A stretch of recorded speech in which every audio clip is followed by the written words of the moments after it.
Hey everybody, and welcome back to the channel. Today we're going to be talking about the 4 B's of prepper logistics. Yes, I know it sounds boring, but it's not. It's actually born from the military. Now, the 4 B's concept, beans, bullets, bandages, bad guys, it originated with the U.S. military doctrine, as a mnemonic or essential logistics for operations orders. It falls within the 5-paragraph order. We can talk about that more if you want to in the future, but for now, let's just talk about the 4 B's of logistics.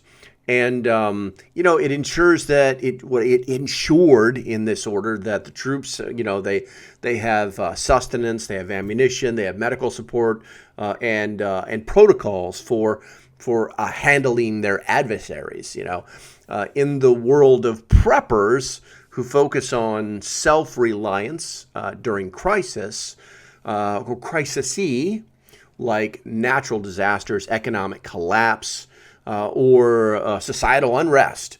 This framework that we're going to talk about can be repurposed as a streamlined guide for personal and family survival planning. Now, by reinterpreting the 4 B's through a civilian lens, preppers can prioritize stockpiling, skill building, and strategic thinking to maintain autonomy in uncertain times. Now, the way it works for the troops is it basically ensures that the troops have the sustenance, ammunition, medical support, and protocols to deal with POWs. But if we look at this with a prepper focus on self-reliance during crisis, things like natural disasters, economic collapse, social unrest. Basically we can take this whole idea and turn it into what they call a streamlined framework and an excellent guide for survival planning. Now, we're going to use this idea for prepping, and I recommend that you do this and that you actually do a little bit of study behind it. Yes, I know it can be a little boring, but look up that 5-paragraph order, okay? It can be pretty daunting if you don't understand it from a military standpoint, but by reinterpreting the 4 B's of logistics through a civilian lens, preppers can prioritize stockpiling, skill building, strategic thinking, and this is going to allow them to maintain autonomy during uncertain times. Now, the very first one, beans. Now, with beans, in military terms, this refers to food and rations to sustain the warfighter.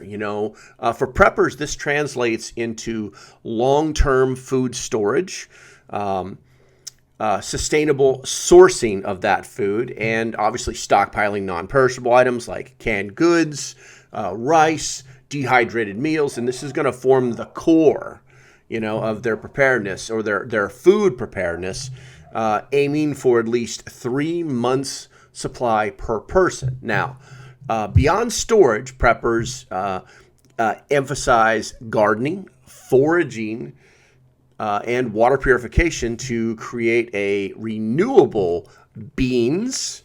This B underscores the reality that hunger can cripple even the best laid plans. And so calculating calories, needs, and rotating stocks becomes a ritual of resilience. Now, with beans, basically, it's just the food and how we're going to get it and keep it and how we're going to be self-sustainable if that's our goal in the future. The next one, bullets. Now, this is going to symbolize ammunition and combat supplies in its original context. In prepper adaptation, it encompasses self-defense tools and resources for protection. This includes firearms, ammunition, non-lethal operations or options like pepper spray or alarms, but it actually extends out to fortifying one's home with anything from barriers, surveillance, and escape routes. Now, training in marksmanship and situational awareness is crucial, as bullets aren't just about firepower. They represent the ability to deter threats and hunt for food if supply chains fail. Obviously, the more bullets you have, I guess the more prepared you'll be, depending on what you can do with a single bullet. Also, some things to think about too, logistically, is the actual weight of bullets. If you've ever picked up 1,000 rounds of 5.56, 7.62 by 39, 308, doesn't matter. If you've ever picked up 1,000 rounds in its box, you'll know that you're not going to put that in your battle gear and go pew pew pew into the, you're not moving forward with that, guys. It carries significant weight. So some things to think about logistically. All right, the next one, bandages. Bandages cover medical and evacuation in military operations, but for preppers, this B, specifically bandages, focuses on first aid kits, medications, health maintenance in isolated scenarios. Basically building a comprehensive medical cache with bandages and antibiotics and trauma supplies is essential, alongside learning skills like CPR or wound care through courses. Now, preppers also plan for chronic conditions by stockpiling prescriptions and incorporated hygiene practices to prevent illnesses, and recognizing that a major injury could become life-threatening without access to hospitals. Now, with all that said, quick break, guys. Refuge Medical, #1 medical company on the planet, not a joke. Made by Americans, for Americans, American textiles in America. It's the best, guys. It's the best. I recommend you find the link in the description. If you want the best there is, that's where you go to find it. If you want the best training there is, that's where you go to find it. If you just want to buy a tourniquet, that's where you go to buy it. Refuge Medical, guys. Yes, you'll save some money. There's a code, and I'll earn 32 cents every time you spend $1,000. But when they're the best, they get my endorsement. Okay, back to what we're talking about. Okay, guys. So far we've talked about beans, bullets, bandages. The most difficult one to talk about is bad guys. And I often hear other preparedness channels completely gloss over this because they don't know how to explain it. Now, bad guys. This B originally deals with enemy prisoners or detainees. In a prepper context, it evolves into strategies for handling external threats, such as looters, opportunistic criminals, or hostile groups during chaos. We've all seen this where, things are going crazy in downtown, wherever, and the looting begins, things like that. Now, this involves a community alliance for mutual defense. It also talks that you should also implement evasion tactics and ethical decisions making on engagement rules, like rules of engagement. Somebody's looting, somebody's stealing, somebody's trying to break in. What are your rules of engagement? And this is where you would find them in that 5-paragraph order on the military. So you should be thinking about, what if this? What if that? What if this? What if that? And actually come up with a rules of engagement and then stick to it, because these are the things that will keep you out of jail when all the chaos disappears. Now, preppers stress de-escalation and intelligence gathering, scouting for dangers like via radios or networks, and you do this to avoid confrontations, turning bad guys into perspective.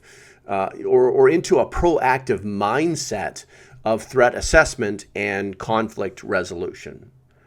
And the last thing I'll say about bad guys is have a plan. We go over these what-if scenarios all the time, like, hey, a woman and her child just showed up to your doorstep asking for food. What do you do? A bad guy walks up to the door and bangs on the door and says, I need food, help me, and you tell him to go away, and he just walks away. What do you do now? Because just because he left doesn't mean something isn't going to go down. Doesn't mean there's 6 or 7 guys up the road and he was just the scout. Okay? So have a rule of engagement, have a plan to deal with specific types of people, and then learn to have good judgment, about who people are, what they may be wanting to do or maybe not wanting to do. Okay. And I think that also community has a lot to do with how you handle bad guys. Because, I have a very simplistic philosophy. If you try to take or steal or hurt, we're going to walk up the hill and you're going to carry the shovel up and I'm going to carry the shovel down. But that's just me. If I had a community that I could work with, then things would be much easier and safer. And there would also be a huge deterrence on the amount of bad guys trying to do bad things in your neighborhood. But I guess ultimately the 4Bs are going to provide preppers with a battle-tested blueprint for basically like holistic preparedness. It's kind of blending military efficiency with civilian practicality. And by integrating these elements into like your bug out bags, your homestead setup, your urban survival plan, even individuals can shift from reactive panic to empowered readiness. In an era of increasing instability, this is the kind of adapted framework that reminds us that true security lies in logistics and not luck. That was easy.